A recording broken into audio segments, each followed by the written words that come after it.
नमस्कार, मी श्रीकांत वाटवे बोलतोय. माझ्या 2025 मधल्या युरोप ट्रिपबद्दलचे व्हिडिओज ऑलरेडी मी अपलोड करत आहे. त्याच्यापैकी हा पुढचा व्हिडिओ आहे आणि तो जो व्हिडिओ आहे तो आमचा व्हेरोना या गावातला आहे.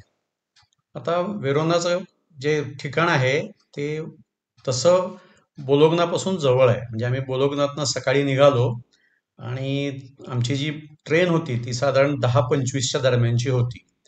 आम्ही चालत निघालो आणि बस स्टॉप पर्यंत येईपर्यंत अर्धा रस्ता क्रॉस झाला होता.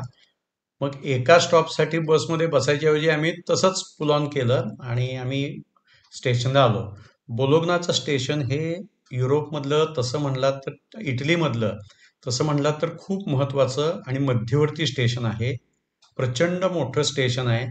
त्याला 3-4 मजले आहेत आणि वरही भरपूर पसरलेलं आहे. खूप मोठं स्टेशन आहे. मग तिथं गेल्यानंतर आम्ही आमच्या प्लॅटफॉर्मची सगळी म्हणजे वेअरअबाउट्स बघितली आणि आम्ही खाली गेलो. मग आम्ही तिथं पोचल्यानंतर आम्ही ज्या प्लॅटफॉर्मवर उभा होतो त्या आमच्या टायमिंगची गाडी यायच्या आधी एक दुसरी गाडी आली. त्याच्यावर पण काहीतरी व्ही लिहिलं होतं, पण ते व्हेनिस होतं आणि मला व्हेरोना वाटलं आणि चुकून गर्दीमध्ये आम्ही त्या गाडीत चढलो.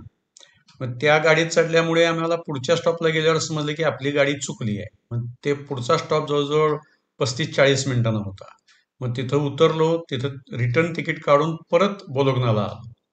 मग बोलोग्नाला आल्यानंतर परत तिकीट आमचं आधीचं होतं, फक्त आम्हाला ते थोडं एक्सटेंड करून घ्यायला लागलं आणि दुसऱ्या ट्रेनचं आम्हाला मिळालं. म्हणजे सुपरफास्ट ट्रेनच्या ऐवजी रेग्युलर ट्रेन मिळाली, एक 20-25 मिनिटं जास्ती लागणारी. मग ते तिकीट घेतलं आम्ही आणि आम्ही त्याप्रमाणे ट्रेन पकडून ह्याला व्हेरोनाला आलो.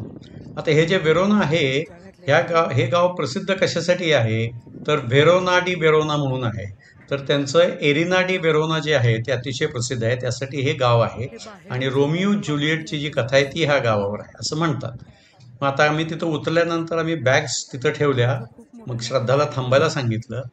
मी एक बस घेऊन गावात गेलो, कारण आम्ही तिकीट आधी बुक केलं होतं, फक्त त्याचे पास घ्यायला पाहिजे. तर त्यांनी सांगितलं होतं की ते तुम्हाला ऑफिसमध्ये येऊन गोळा करायला लागतील. मग त्याप्रमाणे आम्ही म्हणजे मी गेलो. ते बरोबर ते एरिनाच्या जवळच ते होतं. तिथं गेल्यानंतर मग त्या ऑफिसमध्ये गेलो, मग पास घेतले. मग त्यांनी सांगितलं की तुम्हाला जवळजवळ सगळी म्युझियम्स फ्री आहेत आणि पब्लिक ट्रान्सपोर्ट सगळा फ्री आहे, त्यामुळे तुम्ही सिटी एन्जॉय करू शकता. 24 तासाचा तो पास होता. मग ते घेऊन मी आलो आणि मग आम्ही योग्य लोकल म्हणण्यापेक्षा बस पकडली आणि आमच्या हॉटेलला गेलो. आता हॉटेलला गेल्यानंतर आमच्याकडे वेळ कमी होता, कारण आमच्याकडे तिथला एकच दिवस होता. आम्ही काय केलं, चेक इन झालो, सामान टाकलं आणि ताबडतोब बाहेर पडलो. मग बाहेर पडल्यानंतर एकच दिवस असल्यामुळे आम्ही जो चालत आलो तो पहिल्यांदा डेल्ला विटोरा ब्रिज म्हणजे एका बस स्टॉपला आलो, समोरच्याच बस स्टॉपला. बस आम्ही रिसेप्शनला विचारलं होतं की आम्हाला गावात जायला कुठली बस चालेल. ते म्हणले कुठल्याही बसमध्ये बसा, तुम्ही गावाच्या सेंटरमध्ये जाता. मग त्याप्रमाणे आम्ही सेंटरला आलो. ते नेमकं एक अतिशय फेमस ब्रिजच्या शेजारी तो म्हणजे त्या बसचा स्टॉप होता, कारण मी ते सगळं गुगलवरनं बघून कुठं उतरायचं बघितलं होतं.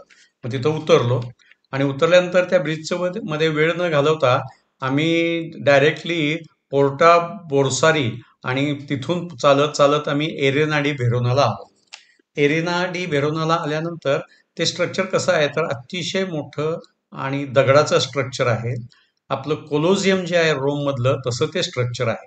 आता फक्त फरक काय आहे की रोम मधलं जे स्ट्रक्चर आहे ते बऱ्यापैकी डॅमेज झालेलं आहे आणि मोठं आहे.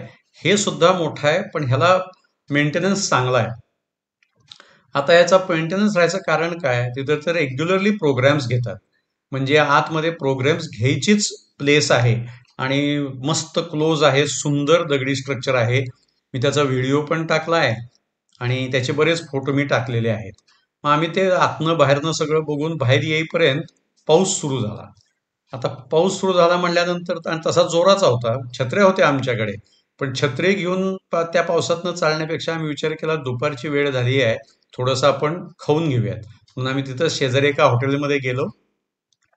त्यांचा तो पिझ्झाची स्पेशलिटी होती त्या हॉटेलची, त्याप्रमाणे आम्ही तिथं पिझ्झा मागवला आणि तो शेवटी मी फोटो पण टाकलाय. पिझ्झा खाल्ला आम्ही तिथं आणि थांबलो बराच वेळ. मग तो पाऊस जसा कमी झाला तसा आम्ही छत्री घेतली आणि चालायला लागलो, कारण पूर्ण पाऊस थांबेपर्यंत खूप मुश्किल होतं. मग आम्ही काय केलं, चालत चालत चालत पोंटा पेट्रा ब्रिजला गेलो. हा जो पोंटा पेट्रा ब्रिज आहे, त्याला जाताना आम्ही मधल्या बऱ्याच चौकातनं गेलो होतो. डेल्ले अरबी वगैरे मधले चौक लागले होते, बऱ्याच बॅसिलिका वगैरे लागलं होतं. पण आम्ही त्यावेळेला न थांबता आम्ही डायरेक्टली त्या ब्रिजला गेलो, पोंटा पेट्रा ब्रिज. मग तो ब्रिज क्रॉस केला, फोटो बिटो काढून त्याचे फोटोही मी काही टाकलेले आहेत. आणि आम्हाला पास असल्यामुळे आम्हाला फिनिक्युलर घेतली आहे आम्ही. आणि फिनिक्युलर घेऊन आम्ही कॅस्टल सॅन पेट्रोला गेलो. हे जे कॅस्टल सॅन पेट्रो आहे ते नेमका कॅसल बंद होतं आतनं, परंतु आम्हाला बाहेर फिरता येत होतं. मग आम्ही बाहेर फिरत असताना तिकडचे काही लांबचे म्हणजे डोंगर दिसत होते, त्याच्यावरचे किल्ले दिसत होते, ते फोटो काढले. नंतर गावाचे काही फोटो आम्हाला चांगले मिळाले, ते काढले. ते मी बरेच फोटो टाकलेले आहेत. तिथं फोटो बिटो काढले. आणि डोंगर म्हणजे वरती असल्यामुळं आम्हाला लांबचं बऱ्यापैकी दिसत होतं. मग तिथून आम्ही खाली उतरलो. परत आम्ही ह्यानंच आलो खाली, म्हणजे काय म्हणतात, फुनिकलरनंच खाली आलो. फुनिकलरनं खाली आलो आणि मग परत तो ब्रिज क्रॉस केला. परत काही तिथंच जवळपास फोटो काढले आणि आम्ही डोमिओ डी वेरोनाला आलो.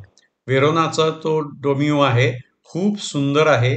मोठी बॅसिलिका आहे तिथं.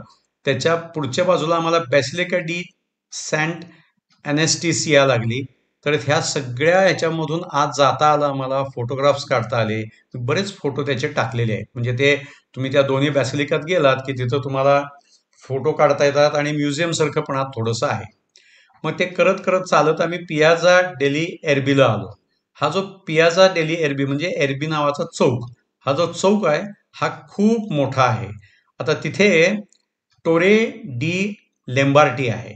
ते टोरे डी लेंबार्टी त्या शेजारीच आहे, तेही आम्हाला बघता आलं.